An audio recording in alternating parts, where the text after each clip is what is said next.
Yemen के Houthi ने Israel के खिलाफ खुली जंग का ऐलान कर दिया है। वहीं इजराइल अब इस बात पर माथापच्ची कर रहा है कि वो हूती पर सीधा हमला कैसे करे, क्योंकि यमन की दूरी इजराइल से करीब 2000 किलोमीटर है।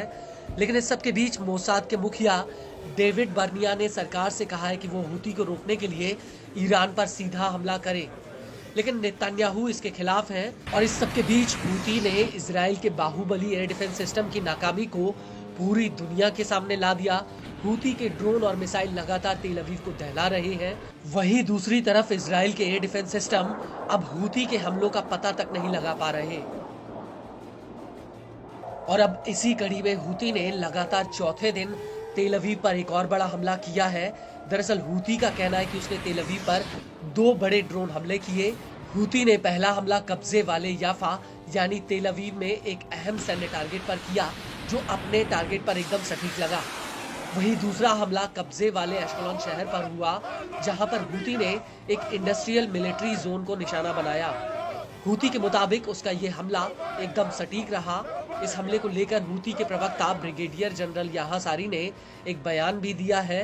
नफ़ज़ सिलाहुल जव्विल मुसय्यर फिल क़ुव्वातिल मुसल्लहतिल यमनिया अमलियतैन अस्करियतैन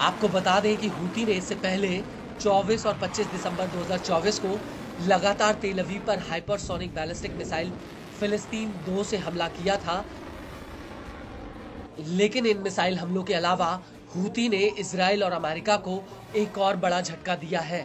वो ये है कि हूती ने यमन के भीतर इजराइल की खुफिया एजेंसी मोसाद और अमेरिका की खुफिया एजेंसी CIA के एक जासूसी नेटवर्क का भांडाफोड़ किया है।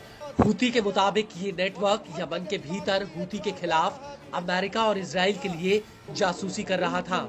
हूती के मुताबिक उसने इस नेटवर्क के कई जासूसों और सहयोगियों को पकड़ा है, जिन्हें भगौड़े हामिद हुसैन फैयाद मुजाली ने भर्ती किया था।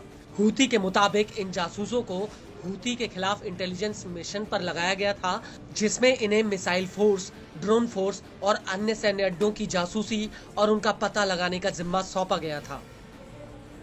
लेकिन इन जासूसों का मुख्य काम हूती के मुखिया यानी अंसार अल्लाह मूवमेंट के प्रमुख सैयद अब्दुल मलिक अल हूती की लोकेशन का पता लगाना था।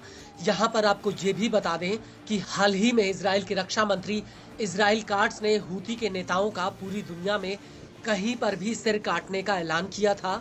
और अब इस खबर के बाद ऐसा लगता है कि मोसाद के टारगेट पर हूती के मुखिया हैं। लेकिन इससे पहले भी जून 2024 में हूती ने यमन के भीतर अमेरिका और इजराइल के एक बड़े जासूसी नेटवर्क का भांडाफोड़ किया था। हूती ने उस वक्त दावा किया था कि ये जासूसी नेटवर्क यमन के भीतर साल 2015 से कई सरकारी संस्थानों के भीतर काम कर रहा था।